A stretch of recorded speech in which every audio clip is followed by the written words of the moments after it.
So they need Mark specifically for a project called Harbour. First of all, of course, it wasn't 4 months. Of course, there was no revolution outside. Of course. They did it all to get the, innies, I guess, the inside people under control. And did they get them under control? No. I wasn't expecting them to be telling the truth, but also I wasn't expecting it all to have happened in the span of like a weekend, because that's how much time it has passed since since season 1, a weekend passed. But obviously they're trying to control the situation, so they tell this lie to the innies, to the outside world. They have the damage control message. And by the way, speaking of the damage control message, I was boiling because this little shit, Helen, I think is her name in the outside, had the audacity to tell to the video that was going to be broadcast to the world that her outside self, like her inside self, is a person. All the while in season 1, she literally told Helly that Helly was not a person. Immediately enraged I was. But yeah, they're trying to do damage control inside and outside. But it isn't controlled. It isn't controlled because the sister, Persephone, is doubting. Like, she has the doubt planted in her mind that Gemma might be alive. And it's not gonna go away. For sure, because, and I will talk about it in more detail, in the introduction, like the credit introduction of the show, we see that Mark is going to be pursuing whatever is happening with Gemma. So that's not gonna go away. And also, at the very end of the episode, Mark starts doubting if Gemma is alive as well, because Miss Cobel, which... most random character of the whole show, Miss Cobel, kind of implies that she knows more than she's saying about Gemma. Mark sees this, and for sure he will start doubting whether Gemma is alive or not. Something fun that I kind of am expecting for this season is for the struggle to change places, because in season 1 the struggle was very much inside the severed floor, but I feel like in season 2 the struggle will be outside. I feel like the outside characters are going to be the ones truly pursuing some form of answers and truth about what's happening in a severed floor, which is very exciting, by the way. And I mean, after hearing Ellen talk about project called Harbour, I don't even know what to say about this, but my theory still stands. Mark is working on Gemma, and they need Mark specifically. They need Mark specifically for this project called Harbour, the Cold Harbour file, which is Gemma, which we know from the episode 1.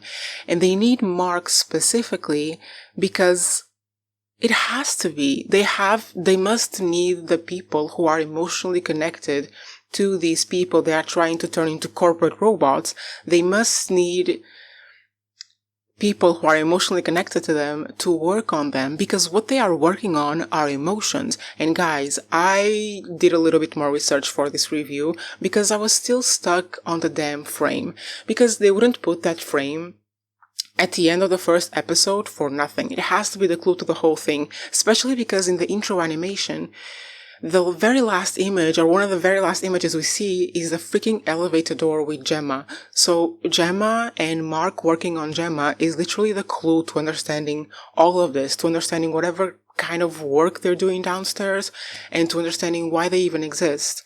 And what I read in this article online, what the showrunner has said about this, and he said that the theories that fans have about clones are not really it, which makes sense, because I'm pretty sure the people they have permanently on the severed floor are the actual people that existed outside. They just permanently severed. That makes more sense to me than just creating a bunch of clones. But the whole thing is about emotion. Because what I found on this website, and this is a theory by fans, this is fan-made theory. I don't know who was the first person who came up with this, but someone figured it out.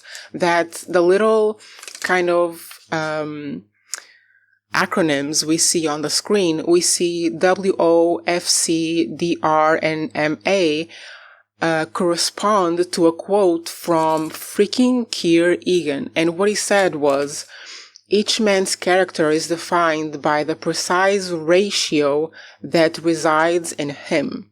And it's the precise ratio of woo, frolic, dread, and malice. Woo is WO, dread is DR, frolic is FC, and malice is MA. The little things that we see on the screen when we see the cold harbor file, these little acronyms correspond to these tempers that the founder of this religious technological cult came up with. And on the screen, you see 5 different ratios of these 4 tempers. And what are these 4 tempers? Do you guys remember me mentioning this in my previous video? That because the way that the severed floor workers identify the numbers is through emotions, that these components, these numbers, whatever they are, must be related to emotions. Well, let me tell you about the core basic emotions of human beings. Where did I learn this? In university. Hi, hello, I have a psychological degree. But there are 6 basic emotions. It's sadness, happiness, surprise, fear, disgust, and anger. We learn about them in Inside Out, the movie, but in this TV show, they only consider 4 basic emotions. And the 4 basic emotions they consider all correspond to these 4 components or tempers that the founder said that every person should have in specific ratios. And it is woe equals to sadness, frolic equals to happiness, dread equals to fear, and malice equals to anger. So what they are doing, the macro data refiners, what they are doing is they are capturing aspects of these people's personalities with specific ratios of these 4 emotions. And then they are categorizing them in those 5 little bins at the bottom of the screen. And the only way that they can probably identify these emotions is if they had seen them before. Because this is my big theory for Severance, guys. Be so ready. They don't remember each other. Like, the innies and the outies don't remember each other. But what we've seen in the season 1 and what we saw in this episode so clearly is that they remember what they felt. Because when Helen is looking at Ellie and Mark S kissing, she freaking feels it. She feels it in herself what Helly felt, or a fraction of it. Bert, for some reason, is after Irving, and I think he feels it too. I think he knows there's something there, and that's why he went after him. Mark, outside Mark, after his inside self caused a little rebellion and fell in love, he felt better. He felt better to the point where he was going to resign. The emotions that the innies and the outies feel affect each other, affect one another. I think this is the core of what they're doing there. And I think this is why they need Mark specifically for Gemma's file, is because he has already seen all of the combinations of her emotions because he was her literal partner. He saw her probably angry at the same time when she was disgusted or a little bit happy. Like, he already saw probably a wide range of her, like, emotional expression. Wouldn't it make sense that the best person to recognize this specific ratio of different emotions in Gemma would be her freaking husband? And that's why they need him. They need to kind of reprogram Gemma to be able to find these perfect ratios, as freaking Keir suggested, to be able to create the perfect corporate robot, to create the perfect combination of emotional expression that would make her be like the perfect employee. That's how emotion plays a role. That's what they're doing in those computers. And that's why they need Mark to work on Gemma, because they need him to have like a personal relationship. Am I wrong? Does this not make sense? Come on. But then of course this would imply that all the other macro-dated refiners are also working on people they know. And this would imply that Helen would know all of this already and would sign up to work on someone she knows. I don't know if we can go that far. I guess we'll figure it out. But for sure, it has to do with emotions, and it has to do with these specific basic emotions. Oh, and by the way, what else do we see in this episode related to these specific temper/emotions? We see a new character, which is very confusing to me, but I will try to make sense of it. This character appears alongside Helen and her granddad after the whole fiesta thing from last season. And we see Helen addressing her granddad, which, by the way, he seems senile because what he said made no sense. He seems senile. So I'm just going to assume the old man is a goner, basically, and does not have an active role in the company. We see Helen, her grandfather, and then we see her supposed dad, because she says father, and then she gives him like recommendations or stuff to do. 2 points. 1, Helen is clearly in charge of that aspect of the work, of the family part of the work. 2, her father is kind of also her bodyguard, partner, whatever, and this man, but no one knows, and this man goes to spy on Mark and his sister, Persephone, which I will be calling Persephone for the rest of the show now. He goes to spy on Mark and Persephone, and we see his hand, and it wasn't by mistake, it was on purpose. We see his hand, and it says Frolic. Frolic, which is equivalent to happiness, joy. Basically, the character Joy from Inside Out. That's what we see tattooed in his hand. And I mean, what does it mean? Is it just like he has random quotes and parts of Kieran's philosophy tattooed in his body? Or, listen to this, is it possible that they can program people to be in a perpetual state, in a perpetual emotional state? Like, is it possible that they can program people to always be happy, or to always be angry, or to have a specific combination of the ratio of these emotions where, for example, frolic, happiness, is the dominant one? Is it what they're doing? Because why would he have just one? Why would he have just one of the tempers tattooed on his hand? Why would it be just frolic? Is this why they have all those 5 options of ratios of these emotions slash tempers?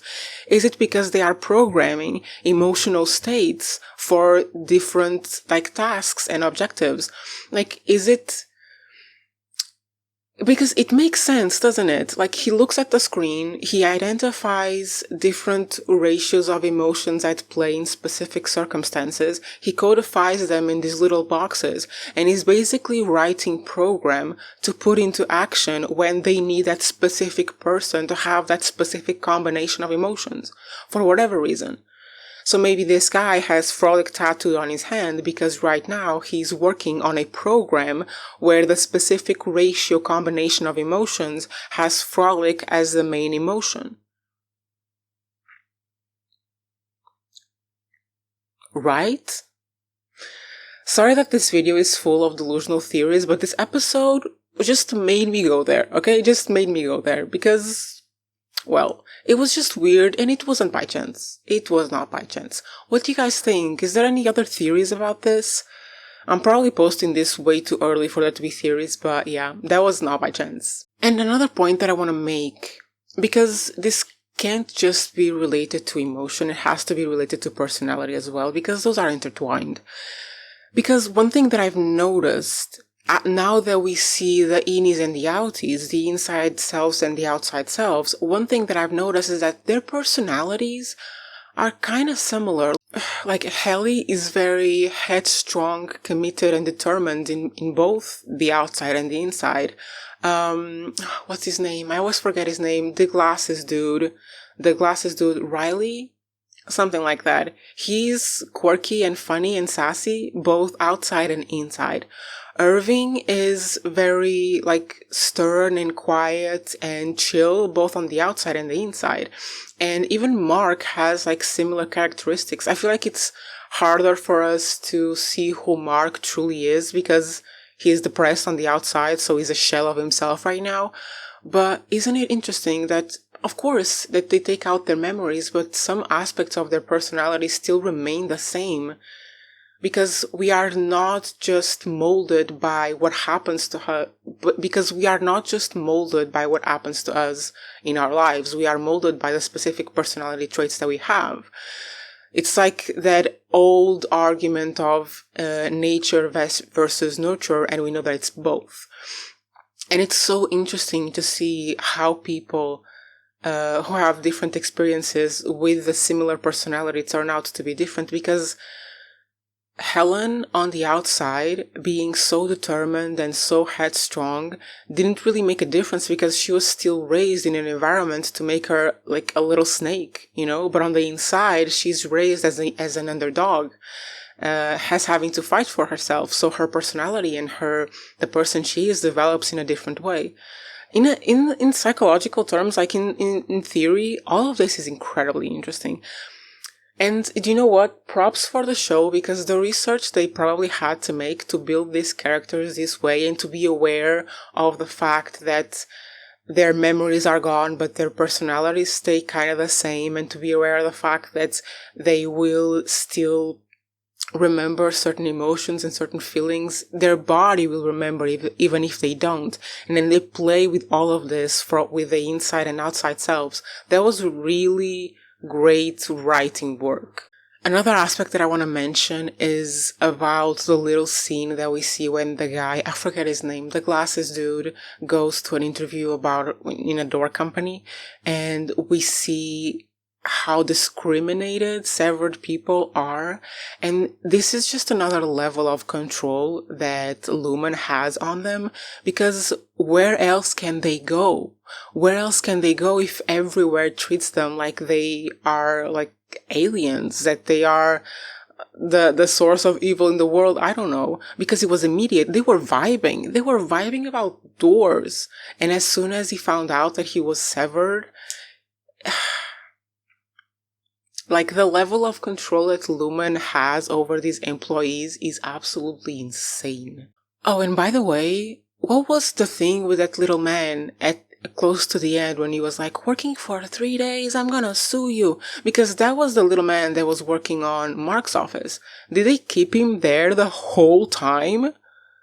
Or were they working him overtime because they needed the damn data refined?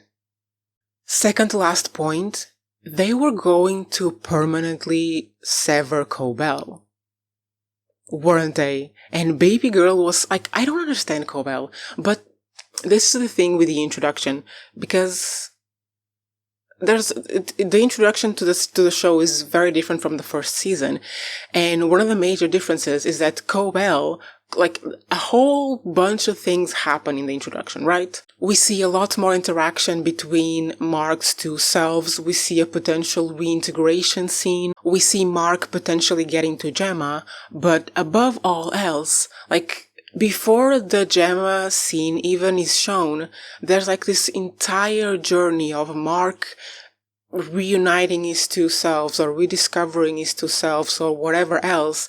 And at the end of this huge journey in the intro, there's freaking Miss Cobel, which to me means that she's going to be a big player in this season, but she's going to be in the shadows. Like, we're not going to see girl for the entire time, or we're not going to see her very much, but she's going to be there for sure. And I don't understand Miss Cobel. Like, how is she so blindly loyal to this? Because the way that the showrunners have described the show is as a quasi-religious, weird cult. Like, this is supposed to be a cult-like thing. So surely she's just really into the mindset of the cult, but she's aware, you know? She's aware enough to know that she shouldn't go with them because they might sever her. She's aware enough to understand the dangers, but she's still loyal to it.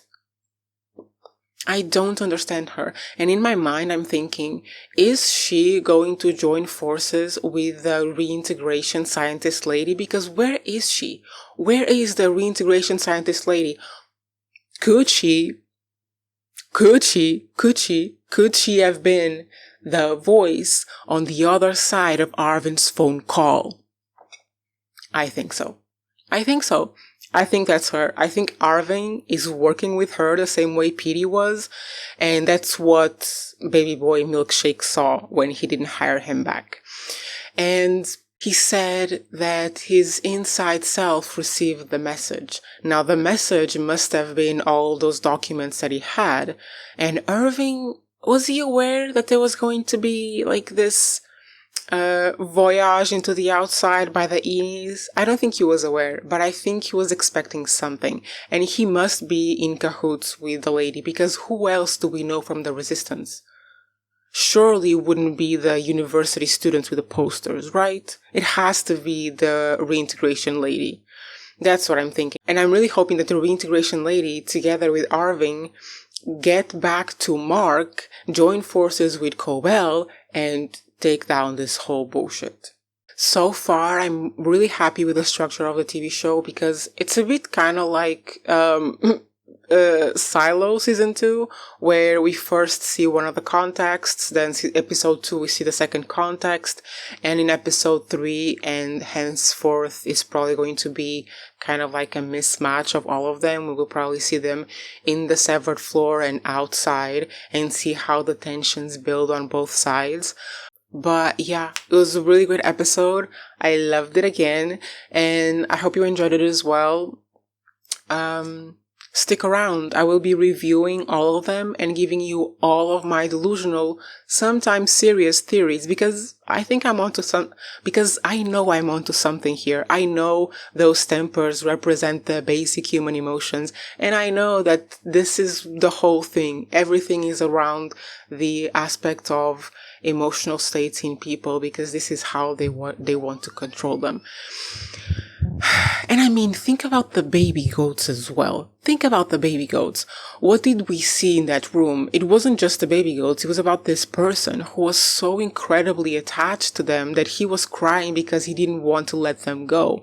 Tell me that they're not studying emotions or working with emotions. Like, this is what I think. It's all completely related to emotions and how he used emotional states to control people. Anyway, thank you for watching, and I'll see you in my next video. Subscribe to my channel, check out my Patreon. I'm gonna do really fun stuff there. Already am. And see you probably tomorrow with Prime Target. Bye bye.